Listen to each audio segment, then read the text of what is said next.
What is up, YouTube? This is Nanashi with a brand new deck profile video. This time I'll be showing you the changes and updates to my pure zombie deck. Due to the releases of the zombie world structure, Mayakashi, and the new Shiranui support, this deck has received a major upgrade and a major new power source. And even though Gold Sarc went back down to 1, it doesn't really change that this deck can still function, not necessarily without it, but without codependency on it. Let's take a closer look. Starting off with the monster lineup, we have one Shiranui Spectral Sword. You can banish it as well as any other zombie monster out of your graveyard, except during the turn it went there, to special summon any zombie synchro monster from your extra deck, whose level is equal to the 2 monsters you banished, though this isn't considered a synchro summon. We also have one copy of his new brother, Shiranui Spectral Sword Shade. You can tribute him, then target 2 of your banished zombie monsters, except a copy of itself, but including a Shiranui monster. You special summon them in defense position, but negate their effects, and you cannot special summon monsters for the rest of this turn except zombies. Though with this deck being pure zombies, that is completely irrelevant, and you can only use this effect once per turn. 3 Unizombie, probably the heart and soul of nearly any zombie deck that has ever existed over the last several years. You can target a face-up monster on the field, either discard a card, or send a zombie monster from your deck to the graveyard and increase that monster's level by 1. Though if you send one from the deck to the graveyard, you unfortunately can't attack with anything that isn't a zombie. 1 Goblin Zombie. When it inflicts battle damage to your opponent, you send the top card of their deck to the graveyard, but when it's sent from the field to the graveyard, you add a zombie-type monster with 1200 less defense from your deck to your hand. Searches any monster in this archetype, is not once per turn, and even triggers when it's used for link material because it's a when mandatory. 1 Gozuki, though I'm considering bumping it to 2. During your main phase, you can send a zombie monster from your deck to the graveyard, and if this card's sent to the graveyard from anywhere, you can banish a zombie monster from your graveyard except Gozuki, and special summon any zombie from your hand, though you can only use each effect once per turn. This gives you so much setup for his brother Mizuki that it's unbelievable. You can banish him out of the graveyard to target any zombie monster in your graveyard and special summon it. 1 Shiranui Samurai. I am slowly more and more loving this card because of how versatile it turned out to be. During either player's turn, you can banish a zombie from your graveyard, and he gains 600 attack, and if he does, banish any monster that battled this card after damage calc. And these effects last until the end of the turn. But if this card is banished, you can target 1 Shiranui monster in your graveyard except Samurai and add it to your hand. 3 Shiranui Solitaire, arguably the most important playmaker of their entire archetype. You can tribute a zombie monster you control and special summon any zombie tuner monster with 0 defense from your deck. But if this card is banished, you can target 1 of your banished Shiranui monsters, except Solitaire, and special summoning. However, if you happen to have the field spell, or any card that shares the name with the field spell, you can actually special summon 2, but those cards are just not good enough to run. 2 Shiranui Spirit Master. When it's normal summon, you can special summon any Shiranui monster from your hand or graveyard except Spirit Master, but you banish it when it leaves the field. And if this card's banished, you can target a face-up card your opponent controls and destroy it. I want to run this card at 3, but I'm starting to notice more and more that it dead draws, so I want to make sure I get it at select moments. Similarly with the new Shiranui Squire. When it's normal summoned, you can special summon a Shiranui Spectral Sword monster from your hand or deck, but you cannot special summon monsters for the rest of this turn except zombies. Also, if this monster is banished, you can draw a card, then discard a card. This archetype has been needing a draw-discard type mechanic for a very long time, and I feel that this is perfect. Moving into the spell cards, we have 3 Book of Life. You target a zombie in your graveyard and a monster in your opponent's, special summon the zombie out of your graveyard and banish the opponent's. A lot of people have been telling me I only need this card at 2, but I'm gonna be honest, I love this card at 3 because I want to see it as often as possible, including in my opening hands. This card is hilarious as a means of punishing people who use hand traps against my deck because now I have the ability to punish them for it by getting a free monster off of their discard. Speaking of hand traps, I run 3 Called by the Grave to answer them, as well as any other graveyard-based monster effect.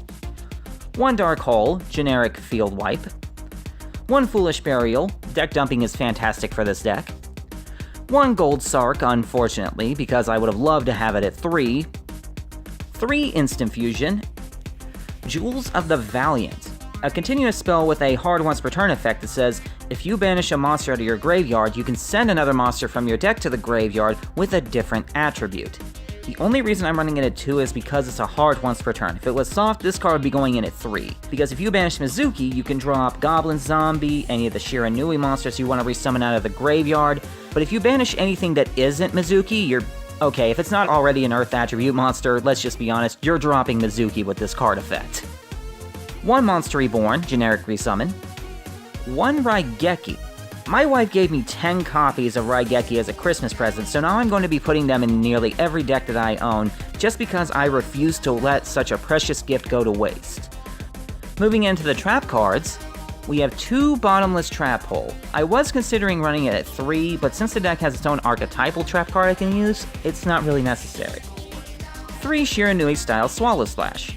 Tribute a zombie, target 2 cards your opponent controls, destroy them, then banish any Shiranui monster from your deck.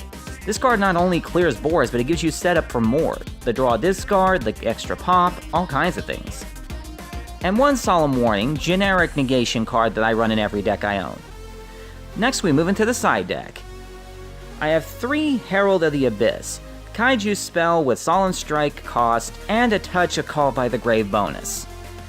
3 Shared Ride, a good way to answer high searching decks that gives you a chance to refill your hand, because I'm not gonna lie, this deck does have a little bit of difficulty with its hand count. 3 Twin Twister, because dropping that Mizuki or that possible Gozuki or any of the Shiranui monsters you don't need, like Spectral Sword, is always good. 3 Rivalry of Warlords. Since this locks both players into only controlling one type of monster, it does not hurt my deck in the least. 1 Solemn Johnson, and 2 Solemn Strikes to cover the bases that Solemn Johnson doesn't do. And finally, we finish up with the extra deck. 1 Flame Ghost, one of the 2 targets of my Instant Fusion. 1 Reaper on the Nightmare. I actually resummon this card quite often, so its effects of being indestructible in battle, being able to attack directly, and dropping a card from your opponent's hand is actually quite relevant. 1 Archfiend Zombie Skull, a monster I never summon legitimately. I always summon it off of Shiranui Spectral Sword, but its ability to prevent your monsters from being destroyed by card effects is actually quite useful.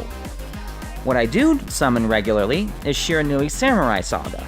During either player's turn, I can target one of my banished zombie-type monsters, put it in the deck, and if I do, I change all monsters my opponent controls to defense position who have less or equal attack to the monster that I returned.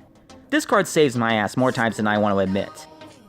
Red Eyes Zombie Necro Dragon, a new synchro monster that I've been piddling around with. It gains 100 attack and defense for each zombie monster on the field and in the graveyards. When another zombie is destroyed by battle, though, you can special summon a zombie monster from either graveyard to your field. We also have a Shiranui Squire Saga. Once per turn, you can banish a face-up monster you control or one that's in your graveyard, then apply the following effects in sequence. If you banished a zombie, you can have all monsters you control gain 300 attack. If you banished a fire monster, you can destroy a spell trap on the field, or if you banished a synchro, you can destroy a monster on the field. 3 Shiranui Shogun Saga, the boss monster of their archetype, and it will always be that.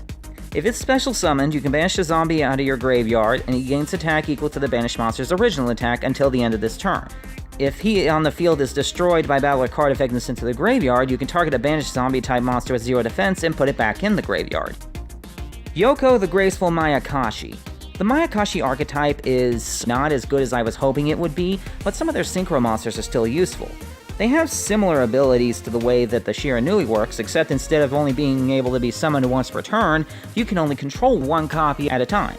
Now, if a synchro monster in your possession whose original level is 11 is destroyed by battle or an opponent's card effect while this guy's in the graveyard, you can banish 1 other zombie from your graveyard, and if you do, special summon it. But if this card is special summoned from the graveyard by any means, you can destroy a monster your opponent controls. Then we have the 10-star Shiranui Sun Saga. If it is special summoned, you can return any number of your zombie-type synchro monsters that are banished during the grave to the extra deck, then you can destroy cards your opponent controls equal to the number returned. And if a zombie-type monster you control would be destroyed by battle or card effect, you can banish a Shiranui monster out of your graveyard into... The last synchro is Gashadokuro, the Skeletal Mayakashi. If a Link monster in your possession is destroyed by battle or card effect while this card is in the grave, you can banish a different zombie from your grave and special summon it. And if this card is special summoned from the graveyard, you can activate this effect, and this turn, this card is unaffected by other cards' effects. This is actually relevant due to the fact that the Link monsters you run are not necessarily the strongest cards in the game. especially Vampire Good Suck. I mean Sucker. If you attribute a monster for the tribute summon, you can tribute a zombie monster your opponent controls even though you do not control it. You can target a monster in your opponent's graveyard and special summon it to your opponent's field in defense position, but it becomes a zombie monster. And if a zombie monster or monster is a special summoned from either graveyard, you get to draw a card. And the newest Link monster to the archetype, Shiranui Skill Saga Supremacy. Synchro monsters you control cannot be destroyed by card effects, fire monsters you control, including her, cannot be destroyed by battle, and during your opponent's turn, as a quick effect, you can target a banished zombie synchro and special summon it to your side of the field to a zone this card points to. And that is the deck. Zombies have definitely gotten a major upgrade because of the Shiranui archetype, and some new techie cards thanks to the Mayakashis, but definitely got hurt by Gold Sarc going to 1. I don't want to say that zombies were codependent on that spell card, but it's pretty obvious that it was. However, using the new Shiranui support as well as the new Synchro monsters, I think I found a new way to make the archetype playable, though I'm still testing out Jewels of the Valiant to see just how useful it really is. I thank you guys for watching the deck profile, and if you can think of any way to improve this zombie deck, feel free to let me know. In the meantime, this has been Nanashi, signing out.